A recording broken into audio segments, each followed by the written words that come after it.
ರಾಜ್ಯದಲ್ಲಿರುವ ಎಲ್ಲ ಮಹಾನಗರ ಪಾಲಿಕೆ ನಗರ ಸ್ಥಳೀಯ ಸಂಸ್ಥೆಗಳಲ್ಲಿ ಕಾರ್ಯನಿರ್ವಹಿಸುತ್ತಿರುವ ನೌಕರರ ಬೇಡಿಕೆಗಳನ್ನು ಈಡೇರಿಸದೇ ಇರುವುದರಿಂದ ದಿನಾಂಕ 5-12-2025ರಿಂದ ರಾಜ್ಯಾದ್ಯಂತ ಎಲ್ಲ ನಗರ ಸ್ಥಳೀಯ ಸಂಸ್ಥೆಗಳ ಕಚೇರಿ ಕೆಲಸಗಳನ್ನು ಒಳಗೊಂಡಂತೆ ಎಲ್ಲ ವಿವಿಧ ನೈರ್ಮಲ್ಯ ಕಾರ್ಯವನ್ನು ಒಳಗೊಂಡಂತೆ ಮತ್ತು ನೀರು ಸರಬರಾಜನ್ನು ಸಹ ಒಳಗೊಂಡಂತೆ ಎಲ್ಲ ಕೆಲಸ ಕಾರ್ಯಗಳನ್ನು ಸ್ಥಗಿತಗೊಳಿಸಿ ಹಿರಿಯೂರು ನಗರಸಭಾ ಕಾರ್ಯಾಲಯದ ಮುಂದೆ ಸರ್ಕಾರದ ಮಲತಾಯಿ ಧೋರಣೆಯನ್ನು ಖಂಡಿಸುತ್ತಾ ಅನಿರ್ದಿಷ್ಟ ಕಾಲ ಮುಷ್ಕರ ಹಮ್ಮಿಕೊಳ್ಳಲಾಗಿದೆ ಹಾಗೂ ಅನಿರ್ದಿಷ್ಟ ಕಾಲ ಮುಷ್ಕರದಲ್ಲಿ ಕಚೇರಿ ಸಿಬ್ಬಂದಿಗಳನ್ನು ಒಳಗೊಂಡಂತೆ ಎಲ್ಲಾ ವೃಂದದ ಅಧಿಕಾರಿ ನೌಕರರು ಈ ಮುಷ್ಕರದಲ್ಲಿ ಭಾಗಿಯಾಗುತ್ತಿದ್ದು ಈ ಬಾರಿಯ ಮುಷ್ಕರ ಯಶಸ್ವಿಯಾಗಲು ಹೋರಾಟವನ್ನು ಅತಿ ಜಾಗರೂಕತೆಯಿಂದ ನಡೆಸಲು ಉದ್ದೇಶಿಸಲಾಗಿದೆ.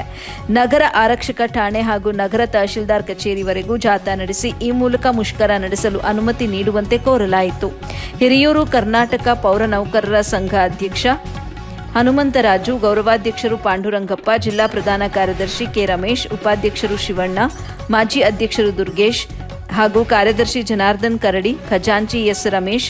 ಸಂಘಟನಾ ಕಾರ್ಯದರ್ಶಿ ಖಲೀಲ್ ಹಾಗೂ ಎಲ್ಲ ಪೌರ ನೌಕರರು, ನೀರು ಸರಬರಾಜು ಸಿಬ್ಬಂದಿಗಳು, ಕಂಪ್ಯೂಟರ್ ಆಪರೇಟರ್ಗಳು ಹಾಗೂ ಕಚೇರಿಯ ಸಿಬ್ಬಂದಿಗಳು ಭಾಗವಹಿಸಿ ಅನುಮತಿ ಪತ್ರವನ್ನು ಸಲ್ಲಿಸಿದರು. ವರದಿ Manjunath MS, AB news Kannada, Hiriyur.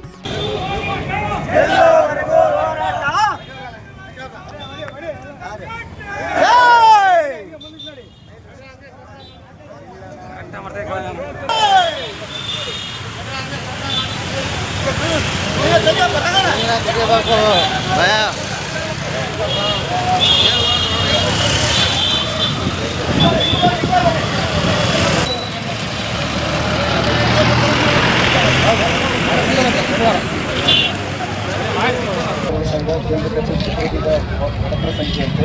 ಈ ಮೂಲಕ ಜಾಗೃತಿ ಸಂಬಂಧಿಸಿದಂತೆ ರಾಜ್ಯದಲ್ಲಿರುವ ಎಲ್ಲ ಮಹಾನಗರ ಪಾಲಿಕೆ ನಗರ ಸ್ಥಳೀಯ ಸಂಸ್ಥೆಗಳಲ್ಲಿ ಕಾರ್ಯನಿರ್ವಹಿಸುತ್ತಿರುವ ನೌಕರರ ಬೇಡಿಕೆಗಳನ್ನು ಈಡೇರಿಸಿರುವುದರಿಂದ ದಿನಾಂಕ 5-12-2025ರಿಂದ ರಾಜ್ಯಾದ್ಯಂತ ಎಲ್ಲ ನಗರ ಸ್ಥಳೀಯ ಸಂಸ್ಥೆಗಳ ಕಚೇರಿ ಕೆಲಸಗಳನ್ನು ಒಳಗೊಂಡಂತೆ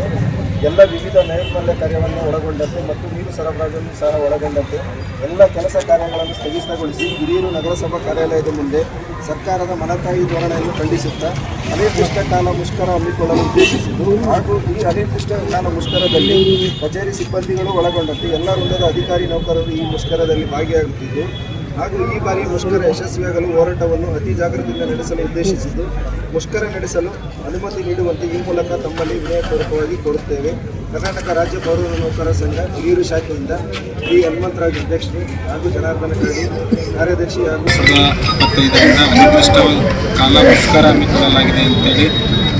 ನಮ್ಮ ಮನವಿಯನ್ನು ಕೊಟ್ಟಿದ್ದಾರೆ. ಈ ಮನವಿಯನ್ನು ಮಾನ್ಯ ಜಿಲ್ಲಾಧಿಕಾರಿಗಳಿಗೆ ಮತ್ತು ಸರ್ಕಾರಕ್ಕೆ